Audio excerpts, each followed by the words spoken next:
మురళి గారు నమస్తే అండి. నమస్తే. నమస్తే మురళి గారు, ఇప్పుడు ఇందాక శాస్త్రి గారు చెప్పినట్టుగా ఏ పార్టీ పవర్లోకి వచ్చినా ఎవరు అధ్యక్షుడైనా కూడా భారత్ పెద్దగా ఆందోళన చెందాల్సినటువంటి అవసరం లేదు. ఎందుకంటే అక్కడ మన రిప్రజెంటేషన్ కూడా అలాగే ఉంది. అక్కడ ఉన్నటువంటి ప్రజల్లో కానీ చట్టసభల్లో కానీ ఎన్ఆర్ఐల మన ప్రాతినిధ్యం కూడా అలాగనే ఉంది అని చెప్తూ ఉంటారు. ఈ రెండు పార్టీల వైఖరి ఎలా ఉండొచ్చు అంటారు? ఏమైనా డిఫరెన్సెస్ ఉంటాయా? ఎలా ఉండొచ్చు అంటారు ఇండియా విషయంలో, భారత్ విషయంలో? ఇంతకుముందు శాస్త్రి గారు చెప్పినట్టుగానే ఉంటుంది. రెండు పార్టీల అంటే బహిరంగ రహస్యం ఏంటి అంటే పాలసీ విషయంలో భారత్ బలంగా ఉంది, డిపెండెన్సీ తక్కువ ఉంది అమెరికా పైన, పైగా స్నేహం ఉంది రెండు పార్టీల వైపు నుంచి కూడా. ఎటువంటి మనకు ఇబ్బంది ఉండదు. అలాగే రేపు ఏ పార్టీ గెలిచినా విధానాల్లో పెద్ద మార్పు ఉండకపోవచ్చు అని మనం అందరం ఆశిస్తాం.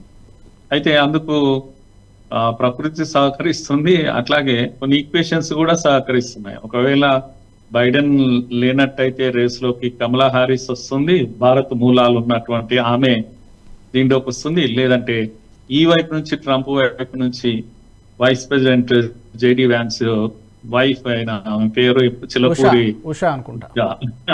ఆ విధంగా మనకున్నటువంటి చుట్టరికం కారణంగా కూడా మనకు కాస్త ఫేవర్ గానే కనిపిస్తుంది నాకైతే.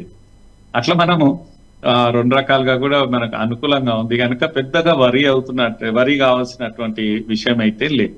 సో జో బైడెన్ బహుశా ఆల్మోస్ట్ ఇది రేస్ లో నుంచి తప్పుకున్నట్టే. రోజు రోజుకు ఆయనకు ఆరోగ్యము సహకరించడం లేదు, వయసు సహకరించడం లేదు.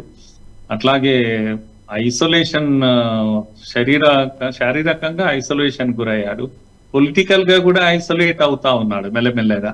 ఆ విధంగా విత్ ఇన్ ది పార్టీ వాళ్ళే ఐసోలేట్ చేయడం మొదలు పెట్టారు, పబ్లిక్ గా మాట్లాడడం మొదలు పెట్టారు. తర్వాత జరుగుతున్న సంఘటనలు కూడా ఆ విధంగా మెల్లమెల్లగా ఆయనను దూరం చేస్తా ఉన్నాయి. ఆయన మాట్లాడిన తీరు గాని, ఆయన తడబడుతున్నటువంటి తీరు గాని, ఏది కూడా కామన్ మ్యాన్ కూడా యాక్సెప్టబుల్ గా లేదు కనుక బెస్ట్ థింగ్ అంటే ఆయన కూడా తీవ్రంగా ఆలోచిస్తున్నట్టే కనిపిస్తున్నాడు. ఈ వీక్ లో ఏదో ఒక నిర్ణయం తీసుకోక తప్పదేమో. ఏది తీసుకున్నా అటు డెమోక్రాట్స్ అయినా రిపబ్లికన్స్ అయినా ఒక మాటలో చెప్పాలంటే భారత్కు వచ్చే ఇది ఏమీ లేదు, పెద్ద డిఫరెన్స్ ఏమీ లేదు. భారత్ ఆ విధంగా మనము సేఫ్ గా ఉన్నామని అనుకోవాలి అమెరికా దృష్టిలో, ఎన్నికల దృష్టిలో. ఓకే, ఈ వీడియో మీకు నచ్చినట్టయితే లైక్ చేయండి, 10 మందికి షేర్ చేయండి. అలాగే కామెంట్ల రూపంలో మీ అభిప్రాయాలను మాతో పంచుకోండి. Nationalist hub group of channels ను సబ్స్క్రైబ్ చేసుకుని తెలుగునాట జాతీయవాద జర్నలిజాన్ని ప్రోత్సహించండి. ఈ వీడియో కింద ఉన్న బెల్ ఐకాన్ పై క్లిక్ చేయడం మర్చిపోవద్దు.